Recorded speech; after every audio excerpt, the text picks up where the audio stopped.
Why would an empire that commanded legions across 3 continents devote so much energy to training men who fought not on the battlefield, but in the arena? Why would Rome pour resources into schools where slaves and criminals were drilled like soldiers, only to bleed and die before cheering crowds? The answer is both darker and more strategic than most imagine, and nowhere is this clearer than in Pompeii. Pompeii, a wealthy coastal city near the Bay of Naples, was no mere provincial town. By the 1st century, it was a miniature Rome, its streets lined with villas, its walls covered in vibrant frescoes, its amphitheater echoing with the roar of 20,000 citizens. To the casual eye, it was a place of luxury, pleasure, and spectacle. But beneath this facade lay the machinery of power. Gladiators, trained in barracks just outside the city walls, were not simply entertainers. They were forged into living weapons, products of a system that mirrored, and in some ways rivaled, the discipline of the Roman legions themselves.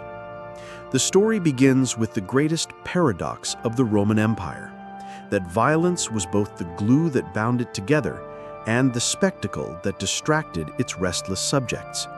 Roman military power was unmatched. From Britain to the Euphrates, the legions marched in perfect formation, conquering and holding territory with ruthless efficiency. Yet back home, the people demanded more. They wanted to see violence, to feel power, to taste blood without leaving their seats. The amphitheater provided it. The gladiator delivered it. And in Pompeii, this fusion of entertainment and military culture reached its most dangerous form. Consider the psychology at work. A legionary on campaign in Gaul might march 20 miles a day under a burning sun, drill until his body ached, and stand shoulder to shoulder in the shield wall as arrows rained down. His discipline was the foundation of Roman supremacy. But when he returned to Pompeii, or Rome itself, he would see gladiators trained in eerily similar ways.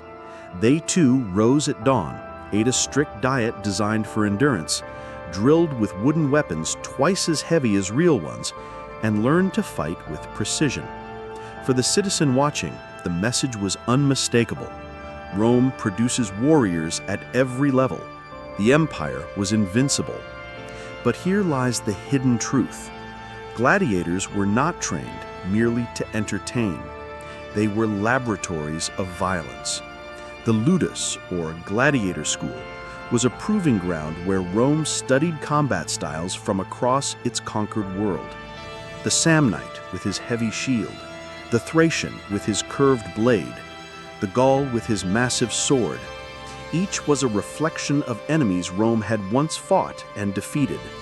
By watching these styles clash in the arena, Rome kept its memory of conquest alive and perhaps prepared itself for future wars. Archaeology confirms this military precision. In Pompeii, excavations uncovered the ludus gladiatorius, the gladiator barracks.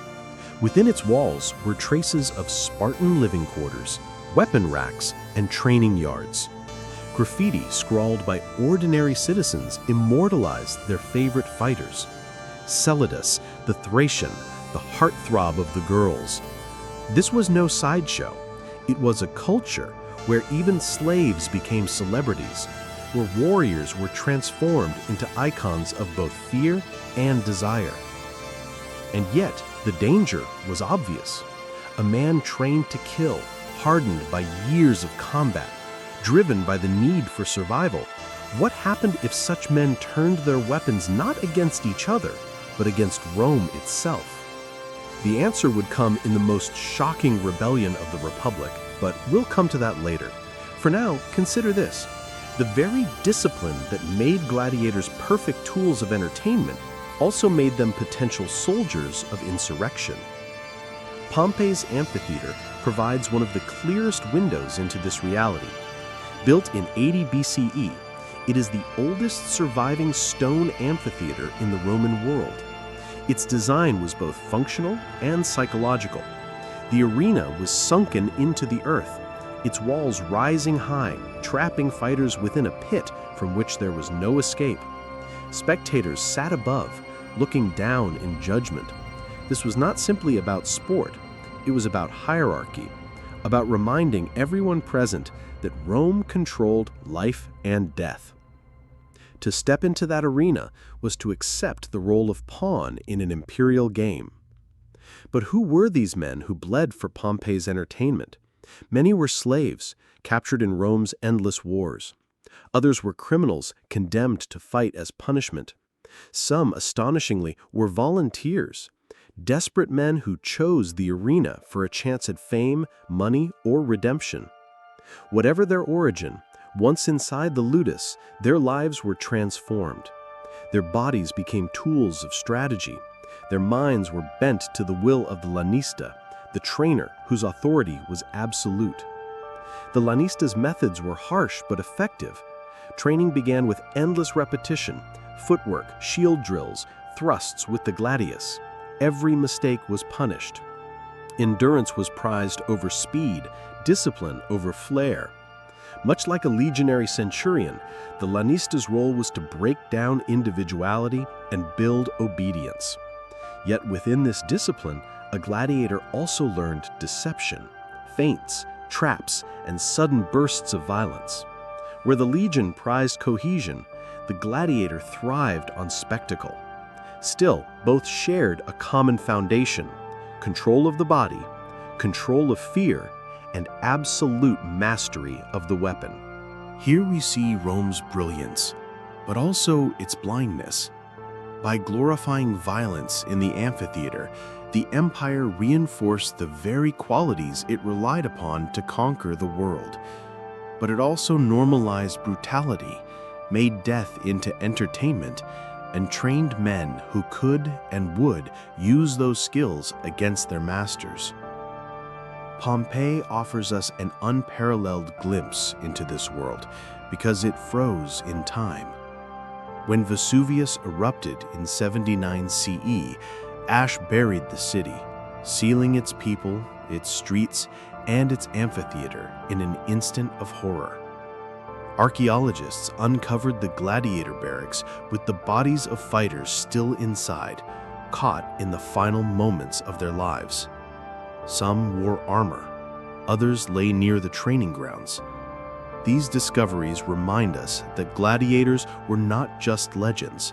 They were flesh and blood, men who lived, trained, and died in Pompeii's shadow. Why does this matter? Because it reveals the dual purpose of Rome's deadliest spectacle.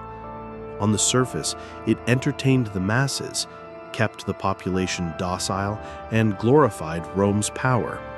Beneath the surface, it acted as a training ground, a cultural memory of conquest, and, at times, a dangerous breeding ground for rebellion.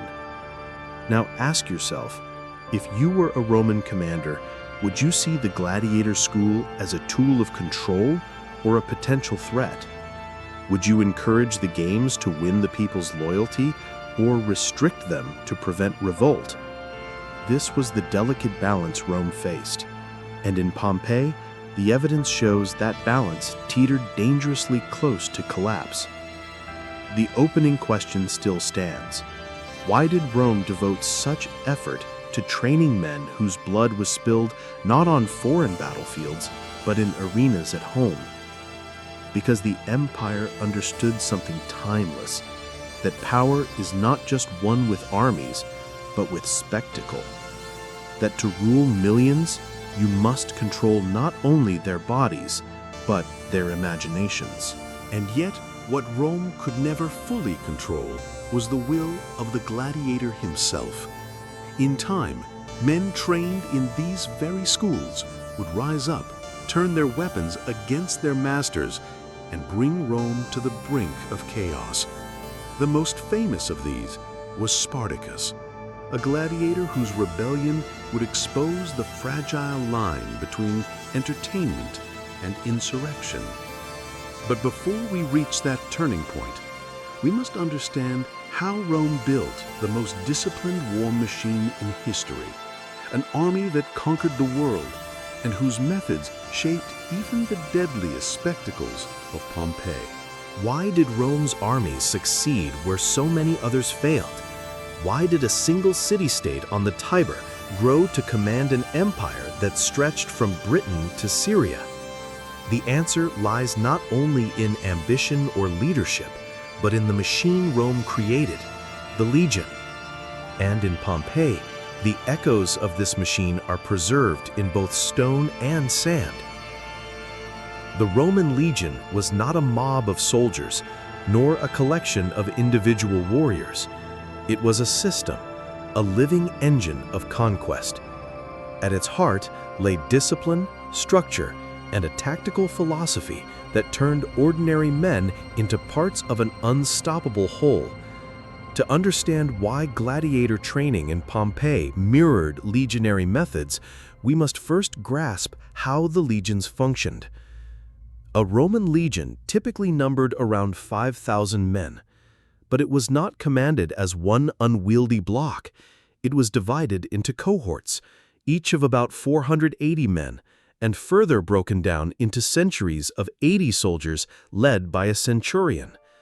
This modular structure was revolutionary. Where the Greek phalanx relied on massed formation and rigid unity, the Roman legion could adapt. A commander could send one cohort to flank, another to reinforce, while the rest held the line. Flexibility was Rome's great advantage. But flexibility without discipline is chaos. Rome drilled its soldiers relentlessly. Recruits were not born warriors, they were made into them. Daily training included long marches in full armor, up to 20 miles in a single day, designed to harden the body and mind. Weapons practice was constant. Soldiers trained with wooden swords twice the weight of real ones, building muscle memory and endurance. They dug ditches, built camps, and constructed siege engines, learning not only to fight, but to engineer war itself. The punishment for failure was severe.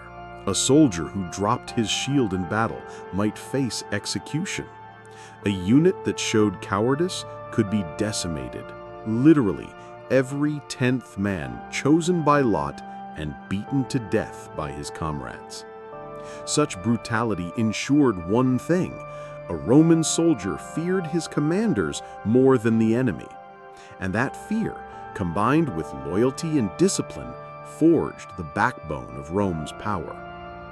Now compare this to Pompeii's gladiators.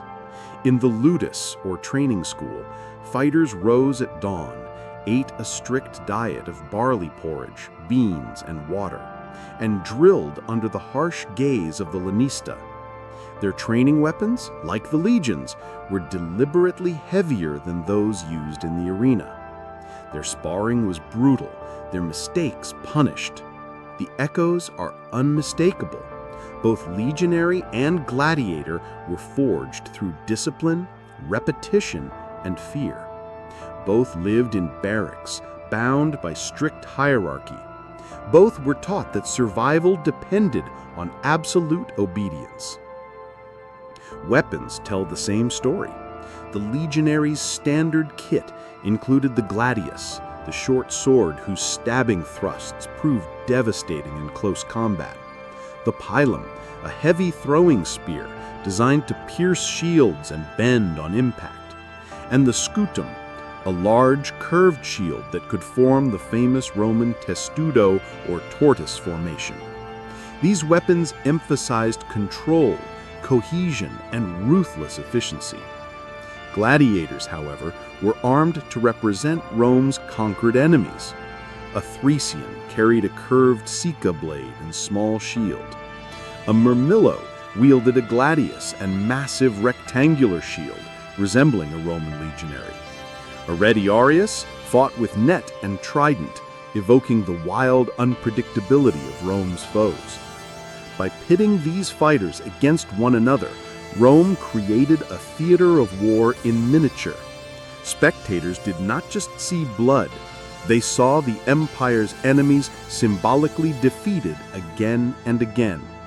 The arena was a mirror of the battlefield. The tactical brilliance of Rome's military machine was not just in weaponry or formation, it was in the psychology of discipline. Legionaries learned to hold the line no matter the cost. The man next to you was your shield, your lifeline. Break formation and you endangered all. Gladiators, too, understood this principle, though inverted. In the arena, each man fought alone, but his training prepared him to face the kind of disciplined, shield-bearing enemies Rome had conquered. For the crowd, this was entertainment. For Rome's generals, it was an ongoing lesson in the art of war. Archaeology offers striking evidence of this overlap. In Pompeii, the gladiator barracks contained racks of helmets, shields, and armor. Some pieces were ceremonial, but others were practical, scarred from training. Frescoes show gladiators paired against each other with the same precision as soldiers drilled in mock battles. The amphitheater itself, capable of holding thousands, functioned almost like a military parade ground, reinforcing Rome's values of order, hierarchy, and controlled violence. Consider the strategic effect. Rome's legions conquered abroad, but gladiators reminded citizens at home of what conquest meant. Every fight was a symbolic reenactment of Rome's victories, every death a demonstration of Rome's power. In Pompeii, the line between soldier and gladiator blurred, and the city became a living showcase of Rome's military culture. But the military machine was more than weapons and drills. It was logistics. A Roman army could build a fortified camp in a single night, complete with ditches, palisades, and watchtowers. Supply lines ensured grain, weapons, and water reached the front. Engineers built roads and bridges at astonishing speed, enabling legions to move with efficiency across hostile terrain. It was this organizational genius that allowed Rome to outlast less disciplined enemies. And in Pompeii, we see traces of the same obsession with organization in gladiator life. The regimented diet, the barracks divided into cells, the strict schedules that left no room for individuality. Why did this system work? Because Rome understood that war was not won by individual heroics, but by collective discipline. The legion broke the heroic warrior model of earlier cultures. Where a Greek champion sought glory in single combat, the Roman soldier sought survival through obedience to the unit. The gladiator, meanwhile, revived the spectacle of individual combat, but always as a performance controlled by the state. In both cases, Rome dictated the terms of violence.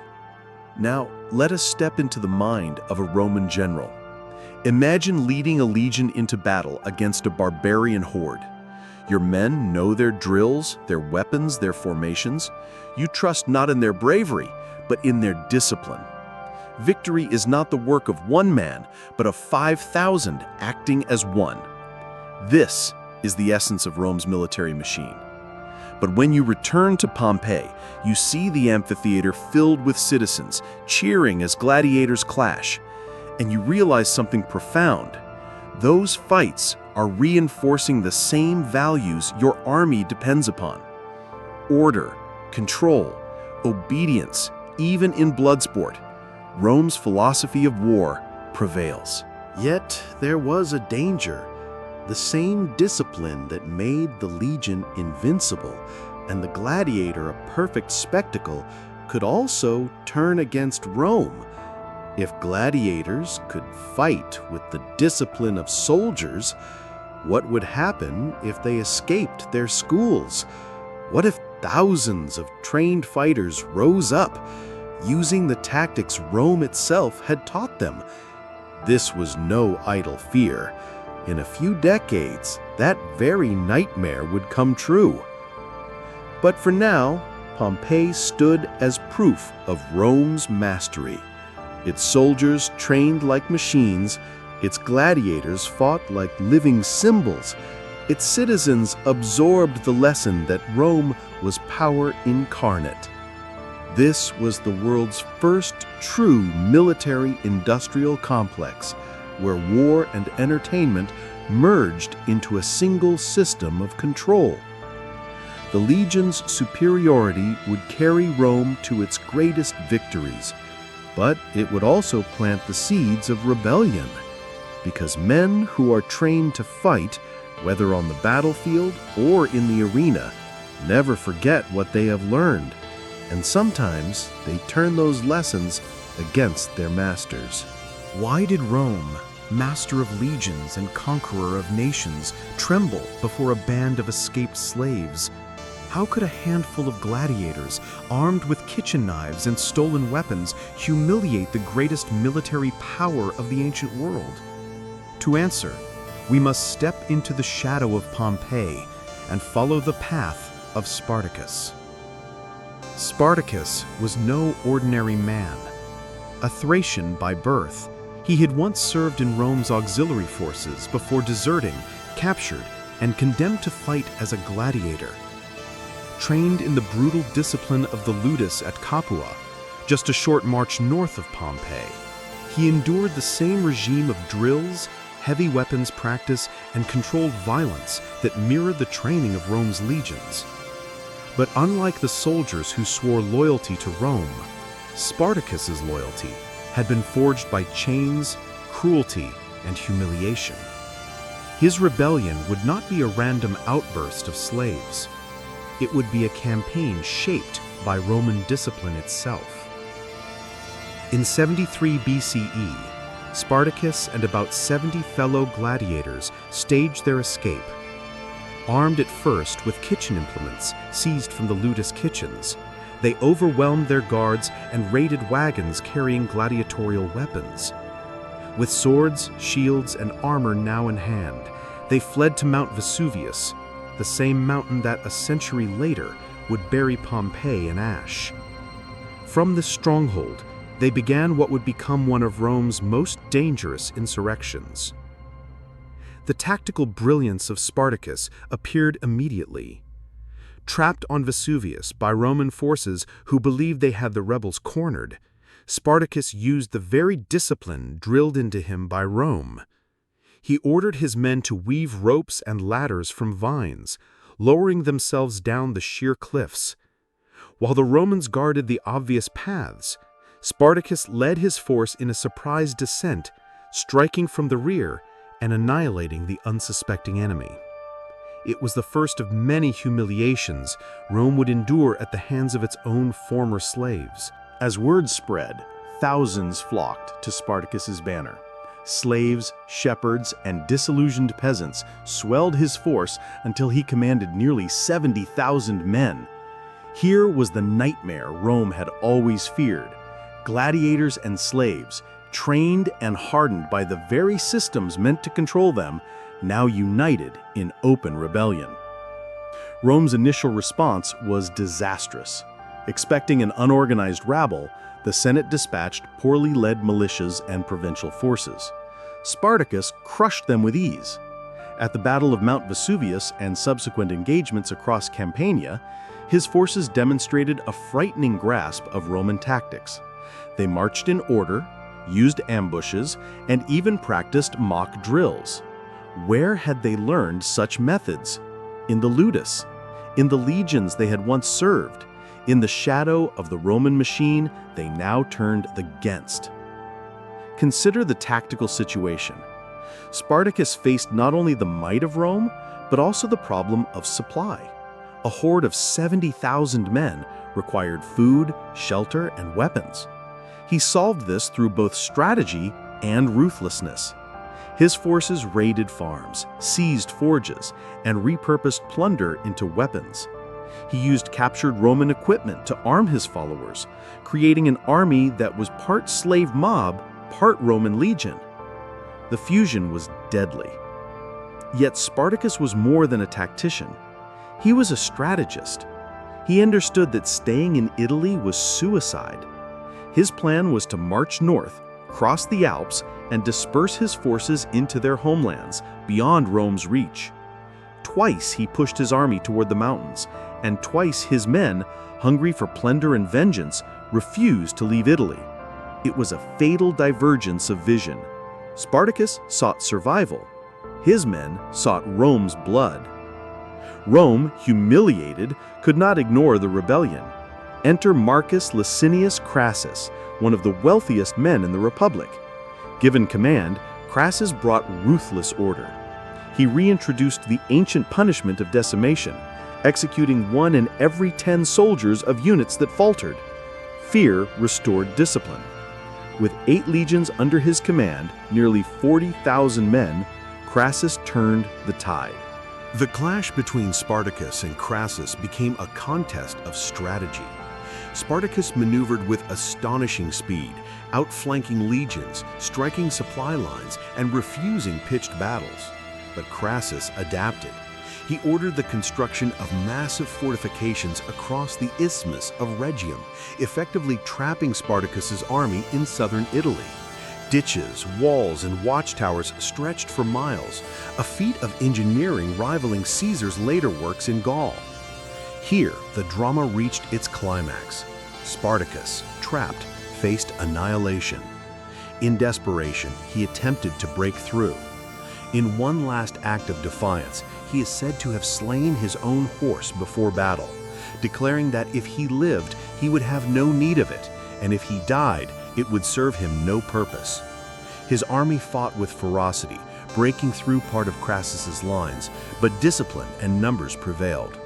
In the final clash of 71 BCE, Spartacus fell, sword in hand, surrounded by the bodies of his comrades. The consequences were brutal. 6,000 survivors were captured and crucified along the Appian Way, their bodies lining the road from Capua to Rome, a chilling warning to any who might rise again. Rome had restored its authority, but the rebellion had exposed a terrifying vulnerability, that its greatest weapon, its system of discipline and training, could also breed its greatest threat. Archaeology ties this rebellion back to Pompeii. Frescoes in the gladiator barracks depict fighters with Thracian helmets and curved blades, the very style Spartacus wielded. Graffiti celebrates gladiators as heroes, echoing the adoration that had fueled his army.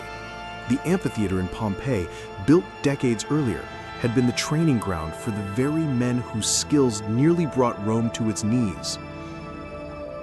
What can we learn from this rebellion? Strategically, it reveals both the strength and fragility of Rome's system. The legion's discipline made Rome unbeatable in conventional war. But when that same discipline was adopted by rebels with nothing to lose, Rome's dominance wavered. Spartacus taught Rome a lesson it would never forget. Never again would the state allow gladiators to become too organized, too numerous, or too independent.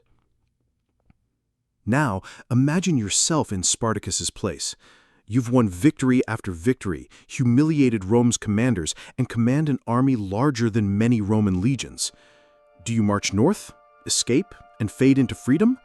Or do you seize the moment, march on Rome itself, and gamble everything? Spartacus chose survival. His men chose vengeance, and in that fatal divide lay the seeds of their destruction. Rome's greatest gladiator rebellion was crushed, but the memory endured. The name Spartacus became legend, feared by Roman senators, whispered by slaves, and remembered even today as the ultimate symbol of resistance. And in Pompeii, the silent amphitheater still carries his shadow, a reminder that the deadliest enemy Rome ever faced once trained within its walls.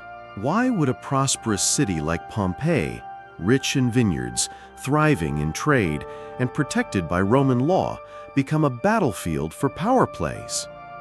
What made this provincial town so strategically valuable that some of Rome's most dangerous political factions fought for control of its streets? To answer these questions, we need to look beyond Pompeii's walls and into the murky waters of Roman politics, where wealth, alliances, and betrayal determined the fate of entire cities. Pompeii wasn't just a sleepy provincial settlement, it was a prize. Sitting at the crossroads of trade between the fertile Campanian plain and the bustling Bay of Naples, Pompeii was dripping with wealth. Grain, olive oil, and especially wine flowed out from Pompeii's farms, feeding both soldiers and aristocrats. Whoever controlled Pompeii didn't just control a city, they held the keys to influence over Rome's most essential lifeline, food and profit. And in Roman politics, that meant power. But Pompeii's importance went even further. The city was politically useful as a testing ground for influence. Wealthy Roman generals and politicians would plant their allies here, fund building projects, or sponsor games in Pompeii's amphitheater. These weren't gifts of generosity, they were strategic investments, buying loyalty from the citizens who could be mobilized in support of their patrons during moments of crisis. Pompeii, in this sense, became a microcosm of Roman political warfare, a place where power was cultivated from the ground up. Yet this system of patronage also made Pompeii a target. Rival elites often sought to undermine each other by seizing their strongholds, and Pompeii, with its proud traditions and flourishing economy, became one of the most contested towns in Campania. The city's story cannot be told without the brutal shadow of Roman civil conflict looming overhead. Consider the social war of 91 to 88 BCE. Pompey, like many Italian allies, demanded the right of Roman citizenship, but was initially denied. The city threw its weight behind the rebellion, and Pompeii's walls, which still stand in part today, were strengthened in anticipation of Roman retaliation. When Rome eventually subdued the Italians, Pompey was punished, but not destroyed. Instead, Rome planted veterans loyal to the general Sulla inside Pompeii, redistributing land and reshaping the political landscape. This wasn't just a military maneuver, it was a political one. By settling his veterans there, Sulla ensured that Pompey would lean toward his faction for decades to come. Think of it as ancient gerrymandering, but with blood and steel instead of ballots. This is where the drama of Pompeii's political life truly comes into focus. The old aristocratic families of Pompeii, who had long held sway through local traditions and wealth, suddenly found themselves competing against newcomers, Roman veterans who owed everything to Sulla. The veterans were disciplined, politically active, and often ruthless. They brought Roman-style politics into Pompeii with a vengeance. Elections for local magistrates, once relatively civil affairs, turned into bitter contests where violence and intimidation weren't just common, they were expected. It's in this heated environment that one of Pompeii's most notorious episodes took place, the amphitheater riot of 59 CE. At first glance, this seems like a story of sporting rivalry gone wrong, Pompeians clashing with their neighbors from New Syria during a gladiatorial game. But beneath the surface, the riot reveals the dangerous political fractures within the city. Local elites, eager to display their wealth and curry favor with the masses, sponsored these gladiatorial games. They weren't entertainment alone, they were political theater, demonstrations of power. But when tensions between Pompeii's factions boiled over, the amphitheater became a battlefield. Archaeological evidence shows brutal injuries, broken skulls, smashed jaws that speak to the ferocity of the clash. Tacitus, the Roman historian, notes that many were killed. The riot grew so severe that Emperor Nero had to intervene, banning Pompey from hosting games for 10 years. Why does this matter? Because it shows how Pompeii's political life was inseparably tied to violence. The amphitheater riot wasn't just drunken hooliganism, it was the eruption of deeper resentments between old families and sullen colonists, between rival patrons, between Pompeii's pride and Rome's authority. It was a reminder that politics in Pompeii was a blood sport, just as much as the gladiatorial combat itself. But the intrigue doesn't stop there. Behind the brawls and the elections, Pompey was also a pawn in larger imperial games. Wealthy Romans such as Nero's wife, Poppaea Sabina, herself born in nearby Pompeii, had estates in the region. These connections meant that Pompeii was never far from the center of imperial attention. Yet with attention came danger. Aligning too closely with one imperial faction could spell disaster if fortunes shifted in Rome. Pompey's elites had to walk a fine line, constantly recalculating their allegiances to survive the turbulent tides of imperial politics. What's fascinating is how Pompey's buildings and inscriptions reveal this story of rivalry and ambition. Election slogans painted on walls, many of which are still visible today, show the intensity of Pompey's political campaigns. They often read like endorsements shouted from rooftops. Vote for Marcus Halconius Priscus, a man of dignity, or Lucius Popidius Sabinus, worthy of public office. These weren't just advertisements. They were tactical propaganda, part of the endless jockeying for local power. Sometimes entire neighborhoods would back one candidate, their walls plastered with slogans, turning the streets into political battlegrounds. Archaeological evidence also shows that elites used their wealth to win loyalty. The Halconii family, for instance, financed the construction of Pompey's large theater, an enduring monument to their influence. But such generosity wasn't altruism, it was strategic. By giving the people a theater, the Halconii bought prestige and ensured support when their political rivals sought office. Every column, every stage was a reminder of their dominance. Yet these power plays also exposed Pompey to manipulation from Rome. Imperial figures could, and often did, step in to tip the balance.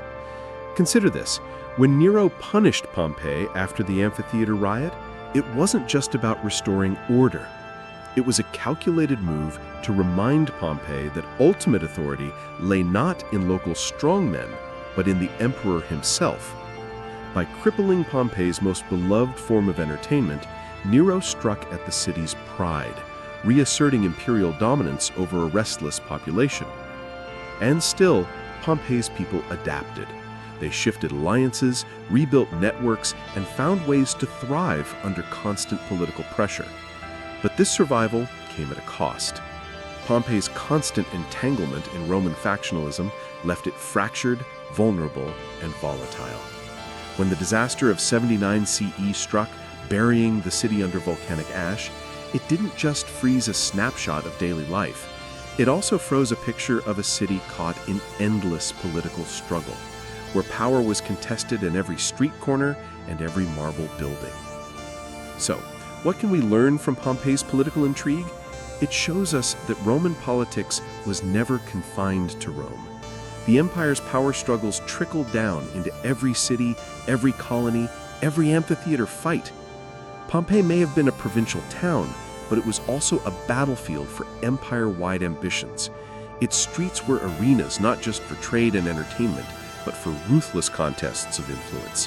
And here's the strategic question to leave you with. If Pompeii had avoided being consumed by Vesuvius, how might its political rivalries have evolved?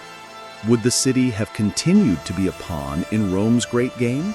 Or could it have risen into a more autonomous power, shaping the politics of Campania in its own right? The ash of Vesuvius may have silenced Pompeii's voice, but its story still speaks volumes about how politics and power worked in the Roman world. Why does military culture matter when studying Pompeii? Because the city wasn't just a civilian hub. It was a frontier stronghold, a garrison town, and a testing ground for Rome's ability to control restless populations. The daily routines of Pompeii's soldiers, veterans, and even civilians reveal the mechanics of Roman power in ways that battles alone never could. If strategy determined Rome's victories abroad, discipline and culture ensured stability at home. Without the iron framework of military life, Pompey could never have held the line against rebellion, nor integrated so seamlessly into the empire. Imagine waking in Pompeii to the sound of iron-shod sandals striking the paving stones. Soldiers moved in disciplined formations, even on city streets, a reminder to all of Rome's ever-present authority. This was no idle display. Pompeii had endured uprisings, most notably during the Social War, when allied Italian cities turned against Rome. The memory of siege and conquest never fully faded. For the locals, the legionary presence was both security and intimidation. Military service was everywhere, Veterans settled in the area after campaigns, rewarded with land and houses confiscated from rebels. Their presence reshaped the city's social order. Entire neighborhoods bore the stamp of military colonies, and the forum walls still bore inscriptions of dedications made by retired officers, boasting of their ranks and campaigns. One cannot separate Pompeii's civic identity from its martial heritage. It was as much a fortress as it was a city. Roman military discipline wasn't confined to the battlefield. Soldiers were drilled relentlessly, often practicing maneuvers within sight of Pompeii's amphitheater or open fields outside the walls. Archaeological evidence shows that even off-duty, discipline structured their lives. Barracks unearthed near the city reveal orderly rows, uniform storage areas, and evidence of communal living that mirrored legionary camps. Training itself was brutal. Wooden swords, deliberately heavier than real weapons, were used to build endurance. Recruits hacked at wooden posts called pali, perfecting thrusts and cuts until their bodies moved with mechanical precision. Shields were carried daily, not just in war, to strengthen the arm. Marches were conducted with full packs, teaching soldiers to endure exhaustion. Consider this. What was the true weapon of a Roman legionary? It wasn't the gladius or the pilum, it was endurance. The Roman soldier was expected to carry more than 30 kilograms of equipment over miles of uneven terrain and still fight effectively. That endurance, forged in training grounds around towns like Pompeii, made Rome's armies nearly unstoppable. Military life in Pompeii was a constant reminder of sacrifice. Pay was low, deductions were constant, and soldiers often supplemented their income through side trades. Inscriptions from the city reveal centurions acting as local patrons, lending money or sponsoring games, while ordinary soldiers sometimes worked in construction or farming when off duty. But alongside hardship came honor. To wear Roman armor, to display military tattoos marking one's unit, was to command respect. Veterans were proud of their scars. They wore them as public testimony of loyalty and courage. The amphitheater itself became a stage for this culture of valor. Soldiers and veterans attended gladiatorial games, not as passive spectators, but as men who judged combat through the lens of lived experience. Military life in Pompeii was a constant reminder of sacrifice. Pay was low, deductions were constant, and soldiers often supplemented their income through side trades. Inscriptions from the city reveal centurions acting as local patrons, lending money or sponsoring games, while ordinary soldiers sometimes worked in construction or farming when off duty. But alongside hardship came honor. To wear Roman armor, to display military tattoos marking one's unit, was to command respect. Veterans were proud of their scars. They wore them as public testimony of loyalty and courage. The amphitheater itself became a stage for this culture of valor. Soldiers and veterans attended gladiatorial games, not as passive spectators, but as men who judged combat through the lens of lived experience. Pompeii's social fabric was heavily shaped by veterans. Colonization after Sulla's conquest in 80 BCE saw large numbers of soldiers settled in the city, altering the balance of power. Local elites were displaced, their lands redistributed. Veterans formed a powerful bloc, loyal to their commanders and ultimately to Rome. These veterans weren't passive landowners. They carried their military ethos into civic life, organizing in associations, supporting political candidates with proven military service, and enforcing Roman customs through sheer presence. Their villas often contained mosaics glorifying Mars or Hercules, signaling their enduring warrior identity. Even in retirement, the army's culture was never far from sight. For ordinary Pompeians, this was a double-edged sword. On one hand, veterans provided stability and protection. On the other, they embodied the loss of local autonomy. The memory of Pompeii as an independent Oscan city faded, replaced by a militarized Roman colony. One cannot discuss Pompeii's military culture without addressing its gladiators. At first glance, soldiers and gladiators seem worlds apart. One served the state, the other entertained the crowd. But in Pompeii, their lives intersected dramatically. Gladiators trained in specialized schools, or ludi, within the city. Their combat drills mirrored military exercises, discipline, repetition, and endurance. Soldiers often mingled with gladiators, both groups bound by violence as profession. Veterans sometimes acted as trainers or sponsors for gladiatorial games, and inscriptions suggest that soldiers admired gladiators as kindred spirits of courage and endurance. But this closeness could breed tension. The infamous riot of 59 CE at Pompeii's amphitheater erupted between Pompeians and visiting Nucarians, fueled by gladiatorial rivalries, but also by soldierly involvement. Tacitus reports that the violence was so severe, the Senate temporarily banned games in the city. Here we see the darker side of military culture. When martial discipline gave way to unchecked aggression, the results could be devastating. The stones of Pompeii still whisper of military culture. Graffiti preserved on walls includes messages left by soldiers boasting of campaigns or insulting rivals. Weapons have been found in houses, not merely stored, but proudly displayed. Even children's toys in veteran households took martial forms, miniature swords, shields, and chariots, indicating that military identity was passed down generationally. The city's architecture reflects this influence. Streets were straight and regimented, resembling military camps. Public buildings echoed the design of Roman fortresses. Even leisure spaces carried military undertones. The amphitheater doubled as both entertainment venue and training ground. Why does all this matter strategically? Because Pompeii's military culture wasn't incidental. It was Rome's insurance policy. A city imbued with military discipline was less likely to rebel, more likely to provide reliable recruits, and better equipped to withstand external threats. Consider the social war again. Before Rome reasserted control, Pompeii had resisted with fierce independence. After its conquest and colonization, military culture was systematically embedded in daily life. The result?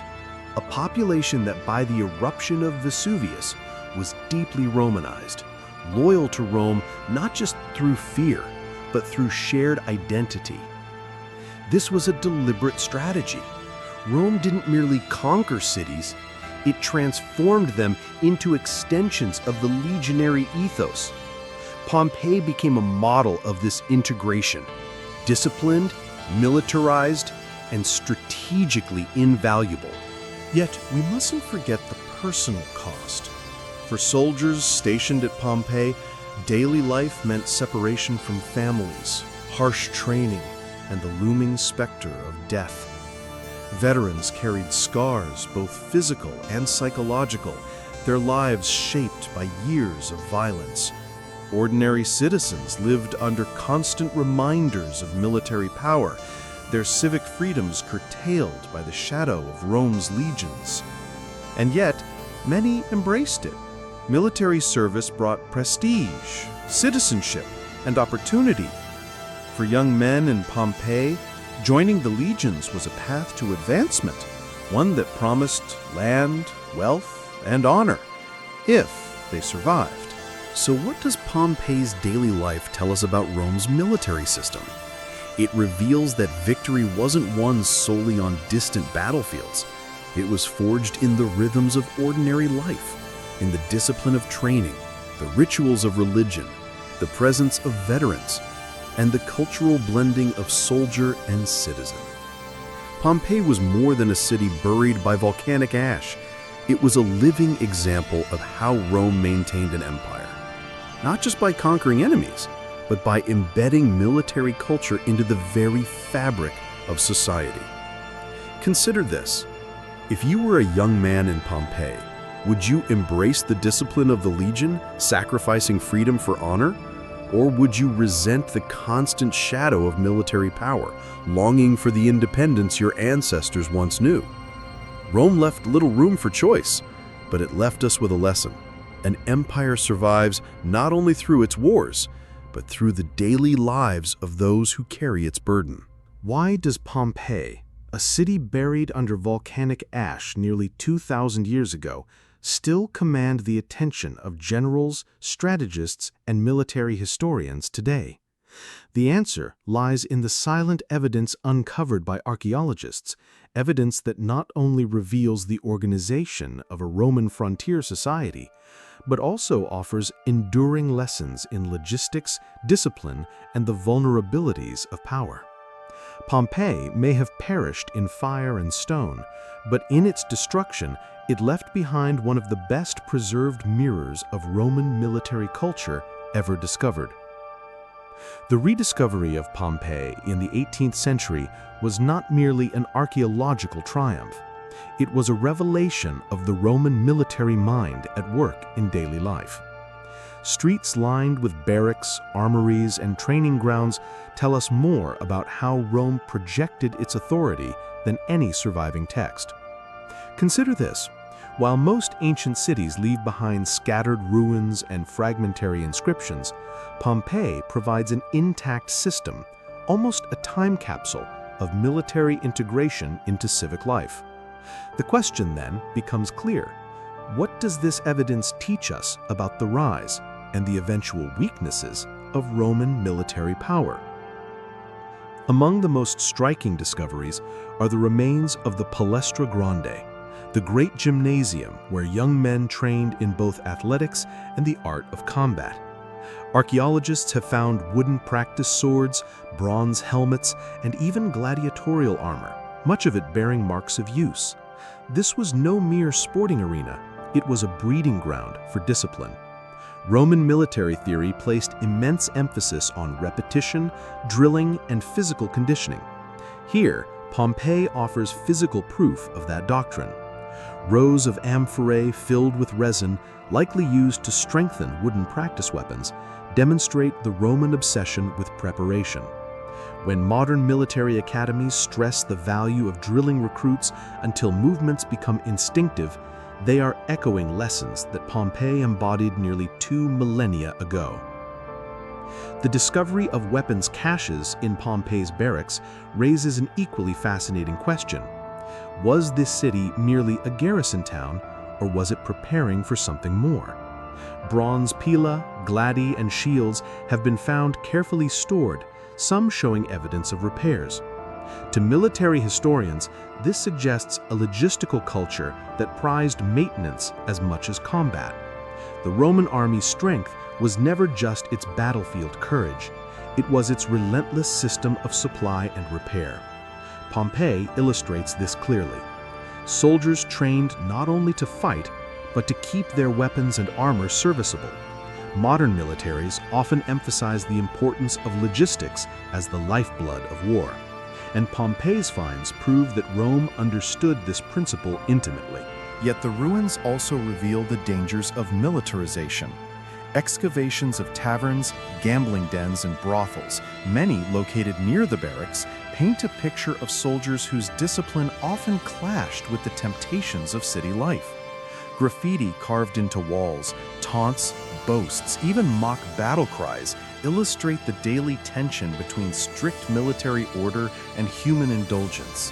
One graffito, scrawled by a soldier, boasts of drinking more than his comrades. Another mocks an officer's authority. These glimpses are not trivial. They reveal the constant battle Rome faced between maintaining discipline and managing the social realities of a vast army embedded in civilian populations. In this, Pompeii becomes a case study in the timeless problem of garrison culture, where the line between protector and disruptor is always perilously thin. Another extraordinary find was the House of the Gladiators, where frescoes depict gladiatorial combat with astonishing detail. While gladiators were not formal legionaries, their training and ethos reflected a military culture obsessed with spectacle, honor, and discipline. Archaeologists have even uncovered bones of gladiators showing evidence of healed wounds, suggesting a system of medical care and physical resilience remarkably advanced for its time. For military strategists, these details underscore a Roman truth. Combat was not simply about survival, but about forging an image of invincibility. Rome's military power was built as much on psychology as on steel. Modern armies, too, recognize the role of morale, image, and ceremony in projecting strength. Pompeii's frescoes remind us that Rome perfected this centuries ago. Consider also the remains of Pompeii's defensive walls. Though by the 1st century AD, they were largely symbolic, Rome no longer feared external assault. Their construction reveals Rome's earlier preoccupation with fortification. The walls, built in multiple phases, show the evolution from crude stone barriers to sophisticated defenses with towers and gates. Archaeological surveys demonstrate that even when walls were militarily obsolete, they were maintained as a political and psychological symbol. To Rome, power was projection, and walls declared permanence. Modern parallels abound.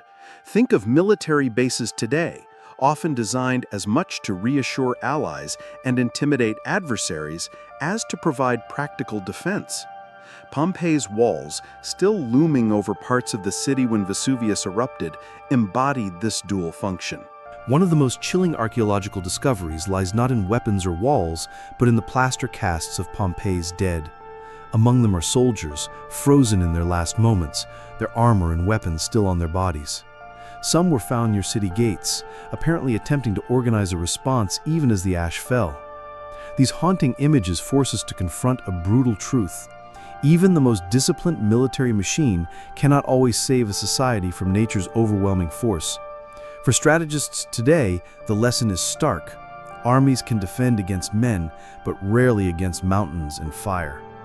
Military history is littered with examples of forces unprepared for natural catastrophe, from Napoleon's march into the Russian winter to modern armies facing floods, earthquakes, and pandemics.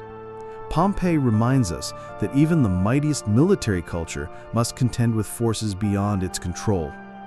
What then are the modern military insights we can draw from Pompeii? The first is logistical. Archaeological evidence of weapon maintenance, standardized equipment, and systematic training grounds confirms that Rome understood the centrality of preparation. Modern militaries that fail to prioritize logistics, whether in Iraq, Afghanistan, or Ukraine, relearned lessons Rome already mastered. The second is cultural. Pompeii shows us that armies are not machines, they're human institutions, prone to vice, boredom, and indiscipline. Leaders must balance order with humanity, lest the garrison itself become a liability. Finally, Pompeii delivers a timeless reminder of vulnerability. Rome's armies could conquer nations, but they could not stop Vesuvius. Military power, no matter how overwhelming, must be tempered by humility before forces beyond calculation. Yet perhaps the most striking modern insight is psychological. Pompeii reveals a Roman military culture that understood the theater of power, training in public arenas, decorating walls with scenes of combat, parading through city streets. This was not mere vanity, it was strategic conditioning, teaching both civilians and soldiers to accept Roman dominance as natural. Today, military parades, honor guards, and ceremonies serve much the same function. They are less about immediate defense and more about sustaining belief in the state's power. The echoes are unmistakable, proving that the lessons of Pompeii's military culture remain alive in our own age. As archaeologists continue to unearth Pompeii, each discovery sharpens our understanding of Rome's military system.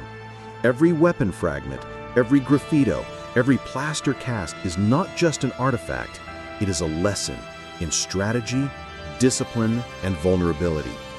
The city may have died in a single catastrophic moment, but in its death, it preserved a living textbook of military history.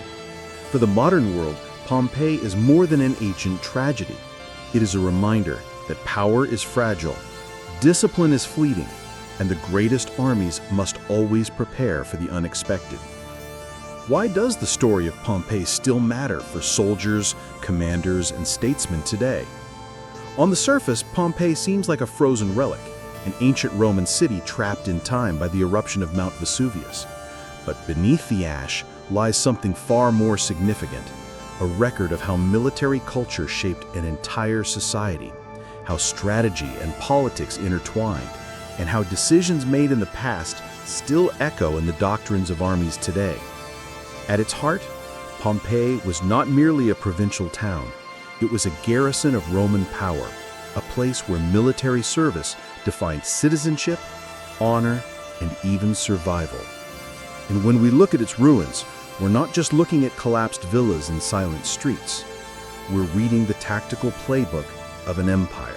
Pompeii teaches us a vital lesson. Military power is never just about armies in the field. It seeps into the very fabric of society. Every fresco of gladiators, every training ground outside the city walls, every bronze helmet or sword dug from the ash, they all speak to a culture where the line between civilian and soldier was thin. This matters strategically. Empires that successfully integrate military culture into civilian life create depth, resilience, and long-term cohesion. Rome understood this. Pompeii's citizens may have been bakers, vintners, and artisans, but they were also reservists, veterans, or descendants of men who had fought in Caesar's campaigns. When the empire called, Pompeii could provide not just resources, but disciplined manpower. Consider the modern parallel. Societies today often debate the place of military culture in civilian life. Should every citizen serve? Should schools teach strategy alongside mathematics? Pompeii's lesson is clear. When citizens feel part of the military project, loyalty deepens, and the empire, or the nation, stands stronger. But this integration comes at a cost, as we've seen in the personal dramas of Pompeii's gladiators and veterans. The military defines life, but it also limits it. One of the most striking lessons of Pompeii is the danger of strategic blindness. Militarily, Pompeii thrived. It trained, produced, and supported Rome's campaigns for centuries. But when Vesuvius erupted in 79 CE, military discipline and Roman engineering failed to save the city. No legionary formation could stop ash raining from the sky. No fortress wall could hold back molten rock. Why does this matter for military history? Because Pompeii reminds us that armies often prepare for the wrong threat. Rome's legions were unmatched in battle, but they were powerless against nature. Strategic thinking, therefore, must expand beyond the battlefield. A commander who ignores non-military threats, economic collapse, political corruption, or natural disaster risks everything. Pompeii is the textbook example, a society drilled for war, but undone by geology. The echo is loud today. Nations spend billions on fighter jets and missiles, but remain vulnerable to pandemics, climate disasters, or cyber warfare. Pompeii whispers a warning: neglect the unexpected at your peril. If Pompeii's tragedy shows the limits of military strength, it also shows its enduring power.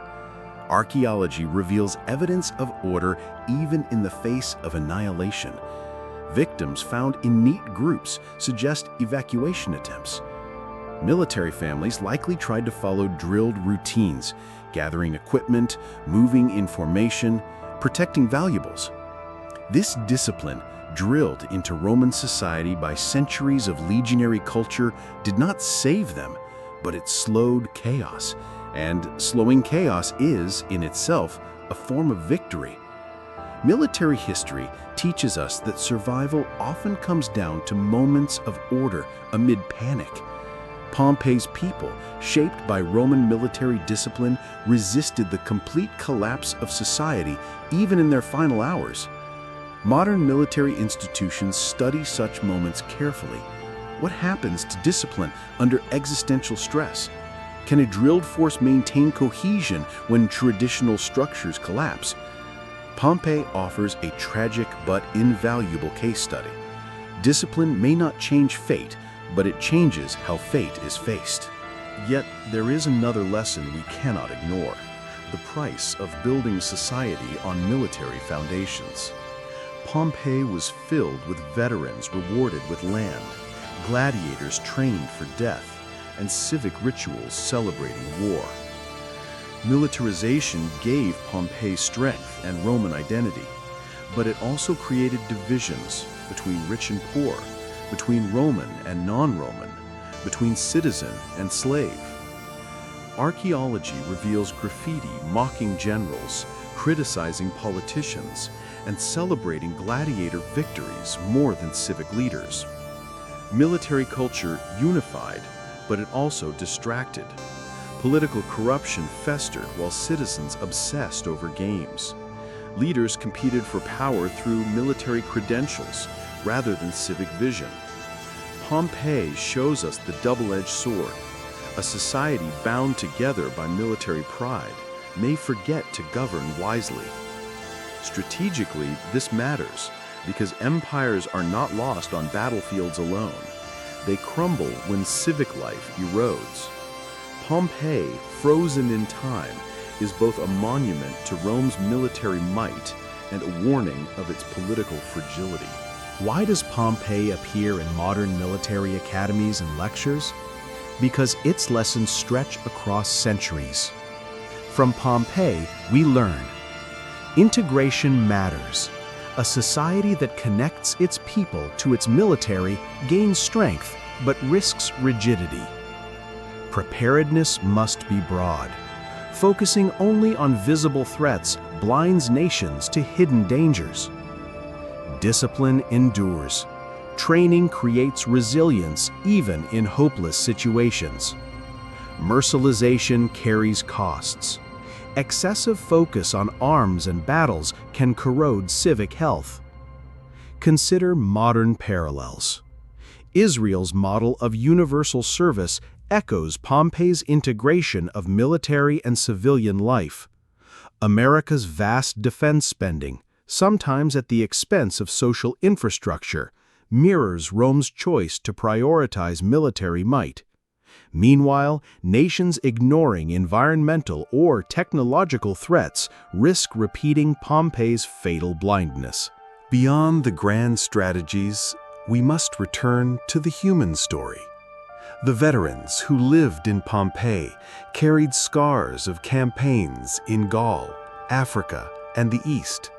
The gladiators who trained in the amphitheater lived short, brutal lives for the entertainment of citizens whose prosperity was tied to military conquest. The young boys who dreamed of legionary service never lived to march under the eagle. These were the faces of Rome's military machine, and their city became their tomb. Archaeologists uncover their weapons, their armor, even their graffiti carved in moments of boredom or bravado. Each artifact reminds us that strategy is not just theory, it is lived by flesh and blood. Every decision made in Rome's Senate rippled into Pompeii's streets. Every war fought abroad shaped Pompeii's destiny at home. So what is the ultimate legacy of Pompeii's military lessons? It is not simply that Rome built a powerful army, nor that it integrated military culture into civilian life. The deeper lesson is this: power is never enough. Strategy requires humility before the unknown. Strength requires balance with wisdom. Pompeii's fate, destroyed not by enemy legions, but by a mountain, proves that even the mightiest military cannot guarantee survival. And yet, Pompeii also proves something else. Even in the face of annihilation, a military culture of discipline and order gave dignity to its people. They died as Romans, trained by centuries of martial culture to resist chaos. That is why Pompeii still speaks to us, not as a ruin, not as a tragedy, but as a lesson in what it means to live and die within the shadow of military power. The ruins of Pompeii stand silent today, but for those who listen, they speak volumes. They speak of strategy and blindness, of discipline and pride, of the unbreakable bond between military power and human destiny. And so we end with a question worthy of every commander, every citizen, every nation. If Pompeii could fall, not to swords, not to treachery, but to forces they never prepared for, what hidden threats lie waiting for us? And will we have the wisdom to see them before it's too late?